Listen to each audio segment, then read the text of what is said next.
Our Kharkongor informed on Saturday that 3 seizures were made at Umkyang village under Sutnga Saipung constituency. The police first seized 1.85 lakh rupees, followed by 2.875 lakh rupees and 6 lakh rupees on January 19th. The National Institute of Fashion Technology, Shillong, on Friday celebrated its 38th Foundation Day. The celebration took place at the NIFT campus Umsauli Maupat in Shillong. A tree plantation drive was also held within the campus, along with a Rangoli competition, photography exhibition, cleanliness drive and various cultural programs. Sharma and Solongi Roy. Foundation Day is having its own importance if you think from the organization point of view. It's one of the motivating factors. Our students, our faculty members can share, can show their extracurricular activities. That's why the reason the Foundation Day is being celebrated in each of the campus from this year onwards. Meghalaya has completed the recruitment of 400 medical doctors, including specialists, in just 1 month since the formation of the Medical Services Recruitment Board. Chief Minister Conrad K. Sangma stated that this will help bridge the acute shortage of doctors in health centres across Meghalaya. It may be recalled that recently, a memorandum of understanding was also signed with the government of Tamil Nadu, wherein Meghalaya's doctors will be sent to the southern state for training and capacity building.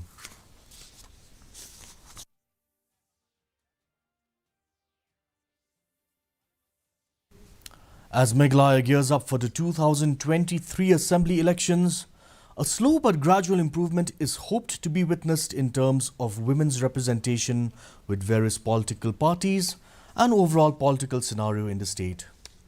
Despite being a matrilineal society, the role of women in Meghalaya in authoritative and decision-making realms has remained scant. The current term of the Meghalaya Legislative Assembly has only 6% women members.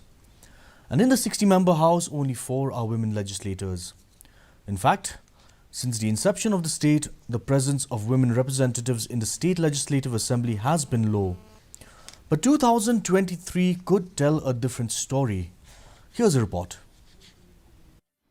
Ahead of the upcoming Assembly elections, several political parties like the National People's Party and the Trinamool Congress have been trying to rope in female candidates into electioneering, even when parties like the BJP and Congress are yet to name candidates, while the UDP has just one female candidate. DD Meghalaya spoke to a senior female politician of Meghalaya, who is also the longest-serving female state legislator, Dr. M. Amberine Lindo. Sharing her views, Dr. Lindo stated that the political scenario in the Northeast Indian states is no different from mainland India, as it is not easy for women to survive in active politics or candidature politics. Northeast is no different.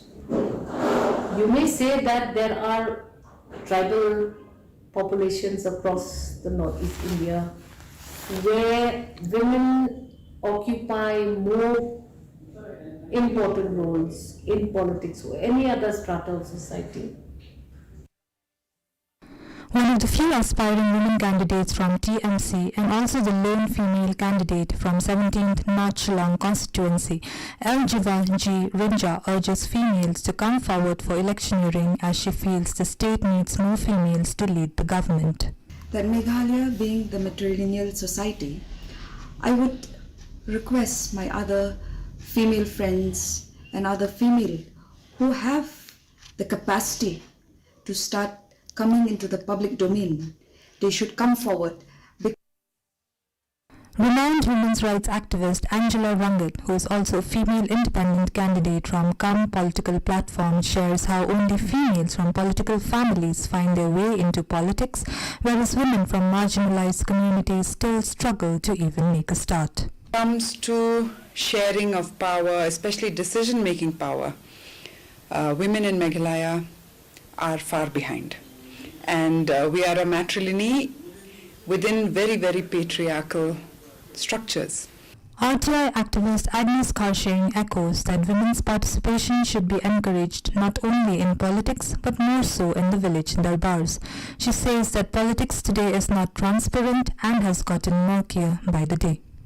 And darbar, of course, yes, there are some darbars that don't allow women and when we have a voice in the assembly, the women should be given space even in the darbar. It may be mentioned that the Meghalaya government in 2021 passed a policy for reservation of 50% seats for women in village local bodies, including village employment councils and village health councils, to provide an enabling space for women in the grassroots to partake in decision-making realms. While the undercurrent of change seems to be gradually taking flight, the outcome of 2023 elections and the democracy's mandate in favor of women's representation is left to be seen. Bureau Report, DD News, Meghalaya. And now let's look at the weather report. The maximum temperature was 16.3 degrees Celsius with the minimum temperature at 4.3 degrees Celsius. The relative humidity in the morning is 47%, rising to 62% in the evening. The forecast tells us weather is most likely to remain dry. Our news bulletin is also available live on our YouTube channel, Facebook, Instagram and Twitter. In addition to watching on television, viewers may visit the DD News Shillong YouTube channel to tune in to our daily bulletin. And before we wrap up, here's a quick look at today's headlines. National Bravery Award 2023 to be conferred to 11 children in New Delhi tomorrow. 2 Meghalaya youth among awardees. Money seized in East Jaintia Hills district ahead of upcoming assembly elections. Strict vigilance in place. Meghalaya completes recruitment of 400 medical doctors in 1 month to overcome shortage of medical specialists. Matrilineal Meghalaya at crossroads as women remain underrepresented in state politics. That's all the news we have for you today. Thank you for watching. We'll be back same time tomorrow. Have a good evening.